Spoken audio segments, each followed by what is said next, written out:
நடுவுல 30,000 யோஜனைன்னு சொன்னேன் இல்லையா? அந்த 30,000 யோஜனையும் வாயு அடைத்து வைத்திருக்கிறாராம் ஆதிசேஷன். காற்று அடைத்து வைத்திருக்கிறாராம். ஏன் காத்து அடைச்சு வைக்கணும் அப்படின்னா,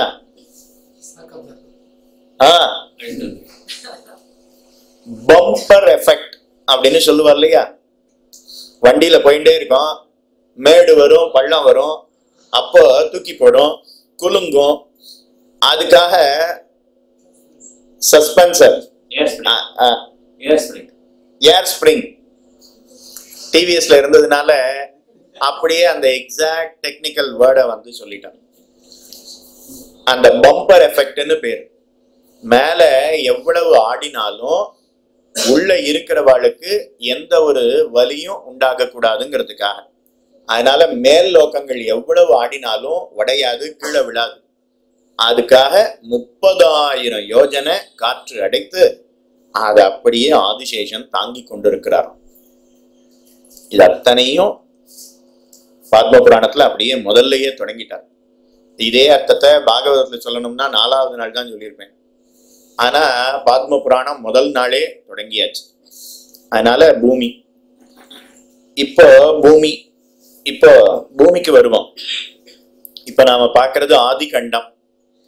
இப்போ பூமி, அந்த பூமியில பிரம்மா அவர் தன்னுடைய தபோ வலிமைய ரெண்டாக பிரித்தார்.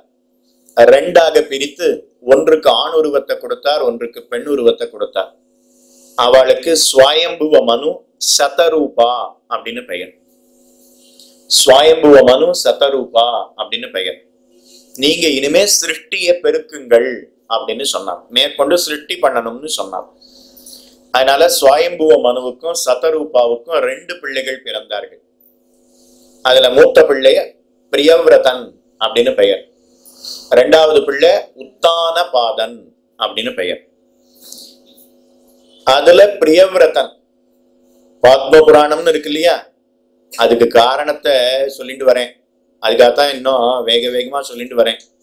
இன்னைக்கு ஏகாதசி மகாத்மியமும் இருக்கு, அதுக்கப்புறம் பகவத்கீதை அத்தியாயமும் இருக்கு. அதனால வேகமாத்தான் சொல்லிட்டு வரேன். இது வரைக்கும் நாம பாக்குறதெல்லாம் முன்னுரை தான். அதனால கொஞ்சம் வேகமா சொல்லிடுறேன்.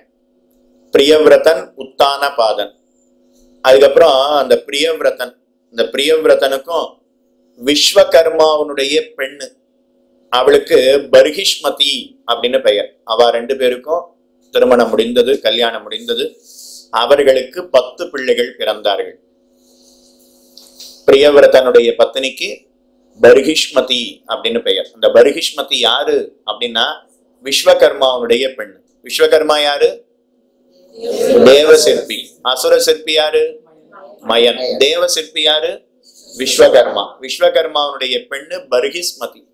அந்த பர்ஹிஸ்மதிய பிரியவ்ரதனுக்கு கல்யாணம் செய்து கொடுத்தார்கள். அவர்களுக்கு 10 பிள்ளைகள் பிறந்தார்கள். அந்த 10 பிள்ளைகள் அக்னீந்திரன் மூத்தவர், இத்மஜிஹ்வன், யக்ஞபாகு, மகாவீரன், ஹிரண்யரேதஸ், கிருதபிருஷ்டன், சவனன், மேதாதி, வீதிஹோத்திரன், கவி அப்படின்னு 10 பேர். இப்போ பிரியவ்ரதன் தான் இந்த பூமியை ஆள்கிறார். அப்போ தனக்கப்புறம் இந்த பூமியை 10 பிரிவா பிரிச்சு தன்னுடைய பிள்ளைகளுக்கு கொடுக்கணும்.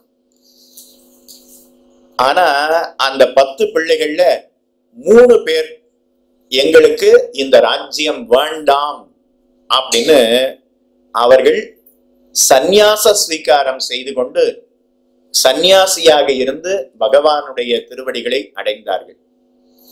அப்போ பிரியவ்ரதன் அவனுக்கு 7 பிள்ளைகளுக்கு இந்த பூமியை பிரிச்சு கொடுக்கணும். பூமியில மேருமலை அப்படின்னு இருக்கு. எங்கேயோ கேள்விப்பட்ட மாதிரி இருக்கே மேருமலை. திருப்பார்கடலை தேவர்களும் அசுரர்களும் கடைந்தார்களே, அப்ப இந்த மேருமலையத்தான் மத்தாக வைத்து கடைந்தார்கள். அந்த மேருமலைய அப்படியே சூரியன் சுற்றி வருகிறார்.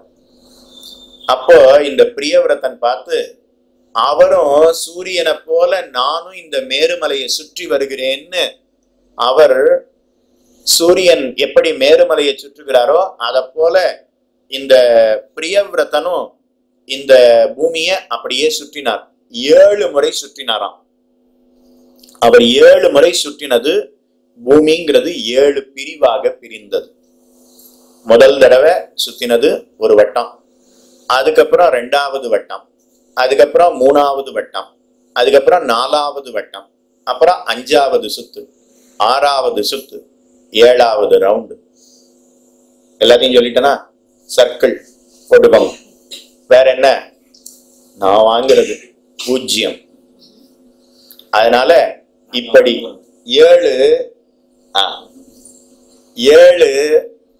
7 வட்டம், 7 தடவை மேருமலைய வட்டம் போட்டாராம். அதனால பூமி அப்படிங்கிறது 7 பிரிவாக பிரிந்தது.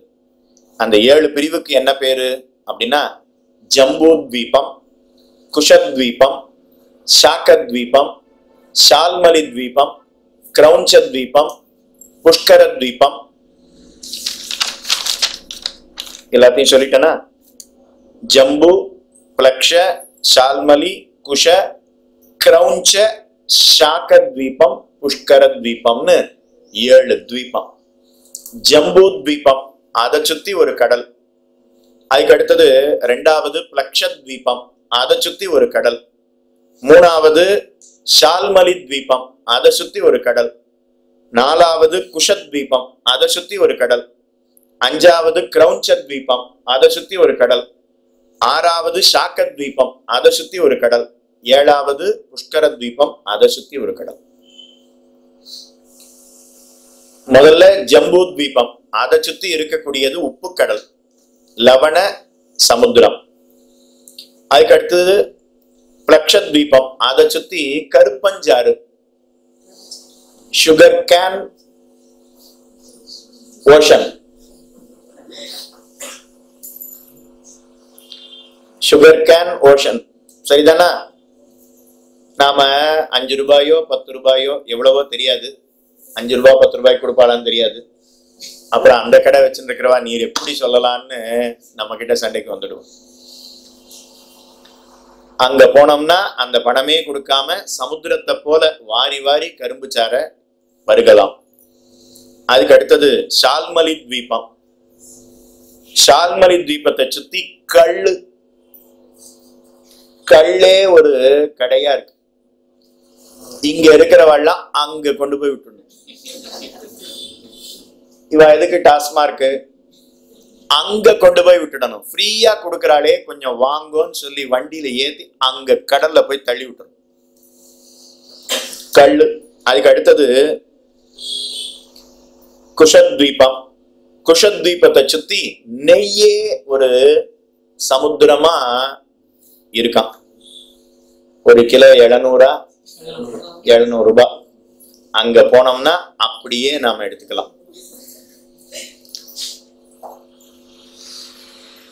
அதுக்கு அடுத்தது கிரௌஞ்சத்வீபம். கிரௌஞ்சத்வீபத்தை சுத்தி பார்க்கடல். அது பாலே கடலா இருக்குமா. 1 லிட்டர் 40 45. அங்க போனோம்னா அப்படியே பால் விலை கூடிண்டே போறது. கூட்டட்டம். ஆமா, அங்க போயிடுவோம். திருப்பார் கடல்ல பகவானையும் தரிசித்த மாதிரி ஆச்சு, பாலையும் நாம பருகின மாதிரி ஆச்சு. அதனால கிரௌஞ்சத்வீபம். அதுக்கு அடுத்தது சாக்கத்வீபம். சாக்கத்வீபம் அதை சுத்தி தயிர் கடல். நல்லா தயிரே கடல் போல சுத்தி இருக்கிறதா. அதுக்கு அடுத்தது புஷ்கரத்வீபம். புஷ்கரத்வீபத்தை சுத்தி சுத்த ஜலம். சுத்த ஜலம் 10 ரூபாயா 15 ரூபாயா சுத்த ஜலம். அது அத்தனையும் புஷ்கரத்வீபத்தை சுத்தி இருக்கக்கூடியது. இது அத்தனையும் பூமி. ஜம்பூத்வீபம், அதுக்கப்புறம் பிரக்ஷத்வீபம், அதுக்கப்புறம் ஷால்மலி த்வீபம், குஷத்வீபம், கிரௌஞ்சத்வீபம், சாக்கத்வீபம், புஷ்கரத்வீபம். அதுக்கப்புறம் லவண சமுத்திரம், அதுக்கப்புறம் கரும்பு சாறு, அதுக்கப்புறம் கல்லு, அதுக்கப்புறம் நெய், அதுக்கப்புறம் பால், அதுக்கப்புறம் தயிர், அதுக்கப்புறம் சுத்த ஜலம். ஜம்பு தீபத்தை காட்டிலும் பிளக்ஷத்வீபம்ங்கிறது 2 மடங்கு பெருசு. பிளக்ஷத்வீபத்தை காட்டிலும் அடுத்தது இன்னும் 2 மடங்கு பெருசு. குஷத்வீபம் அதை விட 2 மடங்கு பெருசு. கிரௌஞ்சத்வீபம் இன்னும் 2 மடங்கு பெருசு. சாக்கத்வீபம் இன்னும் 2 மடங்கு பெருசு. புஷ்கரத்வீபம் இன்னும் 2 மடங்கு பெருசு. புரிஞ்சுடுதா? இப்படி பூமிய 7 பேருக்கு பிரியவிரதன் பிரிச்சு கொடுத்தாராம். எத்தனை வருஷம் கழிச்சு கொடுத்தார் அப்படின்னா 11 கோடி வருடங்கள் கழித்து பிள்ளைக்கு கொடுத்தாராம். பிரியவிரதன் 11 கோடி வருஷங்கள் கழிச்சு அத்தனை வருஷம் தானே ஆண்டு விட்டு அதுக்கப்புறம் தன்னுடைய பிள்ளைக்கு கொடுத்தாராம். 50 வருஷம் ஆண்டவர்களுடைய பெருமையே நாம இப்படி சொல்லிட்டு இருக்கோம்னா 11,000 கோடி ஆண்டுகள் இந்த பூமிய ஆண்டவன் அப்படின்னா பிரியவிரதன். அதுக்கு மேல ஜம்பு தீபத்தை இப்ப அக்னீந்திரன் அவனுக்கு கொடுத்தார். பிளக்ஷத்வீபத்தை இத்மஜிஹ்வனுக்கு கொடுத்தார். ஷால்மலி தீபத்தை யஜ்ஞபாஹுக்கு கொடுத்தார். குஷத்வீபத்தை ஹிரண்யரேதஸுக்கு கொடுத்தார். கிரௌஞ்சத்வீபத்தை கிருதபிருஷ்டனுக்கு கொடுத்தார்.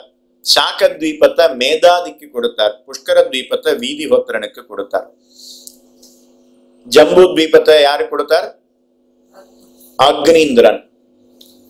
அந்த அக்னீந்திரன் அவன் மேருமலைக்கு ஒரு பெண்ணு பிறந்தா. அந்த மேருமலையினுடைய பெண்ணுக்கு மேரு தேவின்னு பேரு. அந்த மேரு தேவிய கல்யாணம் செய்து கொண்டான் அக்னீந்திரன். அதனால மேரு தேவி, அக்னீந்திரனுக்கு மேரு தேவி பிறந்த பிள்ளைகள் அவ 9 பேர். அந்த 9 பேர் அதனால ஜம்பு தீபத்தை மறுபடியும் 9ஆக பிரித்தான். பூமிய ஏற்கனவே 7ஆ பிரிச்சிருக்காருன்னு பார்த்தோம் இல்லையா? அதுல முதல் பகுதி ஜம்பு தீபம். அந்த ஜம்பு தீபத்துக்கு நடுவுல இருக்கிறது அது பாரத வருஷம் அப்படின்னு பேர். அதை சுத்தி 8 தளங்கள், மேரோஹோ தட்சிணே பார்ஸ்வே வியாபகாரிகே பிரபவாத்து ஷஷ்டியாஹா சம்பத்சரே சங்கல்பம் பண்ணும்போது சொல்றோம் இல்லையா? அதனால மேருமலை, அந்த மேருமலைக்கு தெற்கு பக்கம் இருக்கக்கூடியது.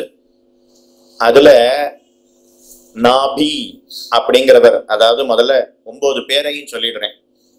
அக்னீந்திரனுடைய பிள்ளைகள் 9 பேர். நாபி, கிம் புருஷன், ஹரிவருஷன், இலாவிருத்தன், ரம்யகன், ஹிரண்மயன், குரு, பத்ராஷ்மன், கேதுமாலன் அப்படின்னு 9 பேர்.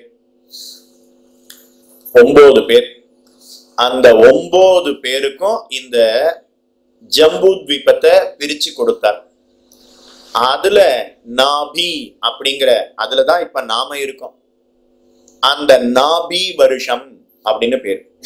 ஒண்ணுக்கு கிம் புருஷ வருஷம் அப்படின்னு பெயர், மற்றொன்றுக்கு ஹரி வருஷம் அப்படின்னு பேர், இன்னொன்னுக்கு இலாவிருத வருஷம்னு பேர், இன்னொன்னுக்கு ரம்யக வருஷம்னு பேர், மற்றொன்றுக்கு ஹிரண்மய வருஷம்னு பேர், மற்றொன்றுக்கு குரு வருஷம்னு பேர், ஒன்றுக்கு பத்ராசவ வருஷம்னு பேர், ஒன்றுக்கு கேத்துமால வருஷம்னு பேர், நடுவுல இருக்கிறது நாபி வருஷம்னு பேர்.